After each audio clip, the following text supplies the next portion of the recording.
okay, the purple light comes, so I say, I call upon my Reiki Master Guide, Lord Jesus Christ. If this is good for me, I accept it. If not, I ask you to protect me from it. With that, a slight darkness passed across my eyes, as though you were at the beach and the clouds blocked the sun for a moment. And a beautiful white light about 15 feet from me in the center of the room looked like a huge butterfly, or like a kind of a ceiling. Yeah, like a ceiling fan, like a white fan coming across, hovered in front of me about a foot away, a very loving consciousness, struck me right in the middle of the forehead, knocked me right out, and I was just radiating with this energy. And the next day I went in to the class, and the teacher called me aside after she did the final initiation, and she said, you were already streaming with the energy. And I said, well, this is what happened. So she said, I finished the attunement, but you already were there. And since that time, there's been one wonderful experience after another with the healings with animals, just heartwarming things. You know, one time I was in Mexico City, coming back from Costa Rica. A dog had a gash in the back of its neck. Everyone was passing the dog going into the church. I did too. I didn't know what else I could do. I came out and I couldn't really position myself to do anything directly hands-on, so I moved over at about 15 feet away. I thought of a story from the Tibetan Book of Living and Dying, in which all these people pass by this beggar who they're just find repulsive. And one man stops to help the beggar, and he jumps up and becomes the Lord Maitreya Buddha, this magnificent Buddha. Right. And I thought of the same stories there are of Christ, that which you do to the least of my brethren, you do to me. So I start to work on the dog at a distance, and the next thing I know, within a minute, the dog springs up perfectly alive and vital, looked like he was half dead prior to that. And I was so moved almost to tears at that point. I watched him walk off to a shady spot. Now, I don't think the gash was completely healed, but he seemed really energized.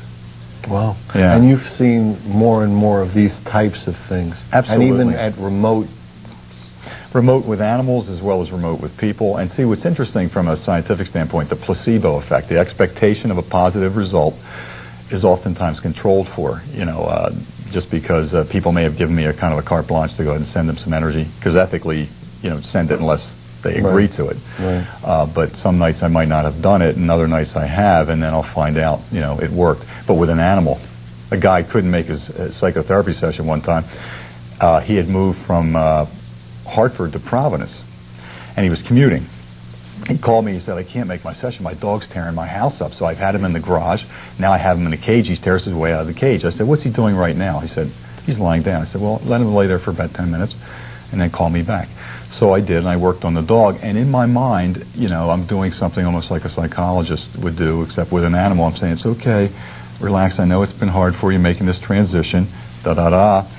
Well, bada bing, bada boom, 2 weeks later, he comes back. He tells me the dog's fine. Really? He said from that like 10 minutes. Same night. Right. So I mean, you had a scientific background, and you're a Ph.D., right? Right. How do you? I mean, we have a lot of stuff on the show all the time, but how do you try to explain it, or do you not, or does it matter, or how do you approach it? Well, I go back and forth about that. Thinking in terms of the left brain explanations and so on. And every time I think about making an explanation, I find myself really wanting to just go back to the basic thing that William James, as the father of American psychology, he was considered a radical empiricist by himself and a pragmatist. So I approach it in that same vein. Truth is empirically what you observe, and what works, pragmatism. So I just keep an eye that I'm doing this procedure, visualizing so-and-so who's now, let's say, in this one instance, a person in Budapest, and they've had some back problems, and I've been contacted. So I'm visualizing them in a chair, putting my hands on their back, and going through the procedures, visualizing various energy symbols, and then the result occurs. And so to explain it, I think it's really about the power of love as an ultimate reality. That it's energetic. Yeah. And that there's no time and space that it... Exactly. And in fact, I didn't mention it exactly when I said the oneness symbol. Really, the Han Shaza Shonen, which is one of the names of the symbols in Reiki for the distance symbol, is really also no time. It's like acknowledging no time, no space, all connected instantly. And intercessory prayer is another phenomenon I've looked at. Say that word, the first word? Intercessory, where you're interceding on behalf of someone else. And Larry Dossey did some research and brought some studies up that Randolph Bird did in San Francisco back in '88, and there's been a recent one done just this past year, and it's been duplicated, so that half the group is prayed for, half the group of patients isn't, and the group prayed for really gets results, just statistically significant. So when you do get into the explanations, you really have to use metaphors, like we're all part of the same ocean of energy, you know, everything looks separate, but it's really not, and that there's no ultimate separation. But in terms of science, I mean, science would have trouble finding it to be accurate in the scientific methodology, right? But I mean, well, you can do scientific methodology. There have been distant healing studies, and I've been proposing one with the wellness community in Delaware, and I talked to some people at Sloan Kettering in their research department as well to put something together where you have a double-blind study, and you can then, whatever hocus pocus it looks like the remote healing is, well, what's the results? And so, you know, they can be verifiable, and you have like a pre-test, why do you post-test. think there haven't been more studies or more? I mean, you know, one of the problems is there's no pharmaceuticals attached to it, and there's no money and things like that. Well, you know, this gets to my book in a sense that the dragon of dependency is really the belief that we are dependent on something external to ourselves for our peace of mind and well-being. And in a sense, when Larry Dossey talked about why the prayer study didn't just shoot across the headlines all through the country, was because there wasn't any pill or something that people could take, and something external. And somebody else could make. Yeah, plus there's also profit. And exactly. Stuff like that. There's that too. Yeah. And so this awakening that we are not really dependent on something external for our peace of mind and well-being.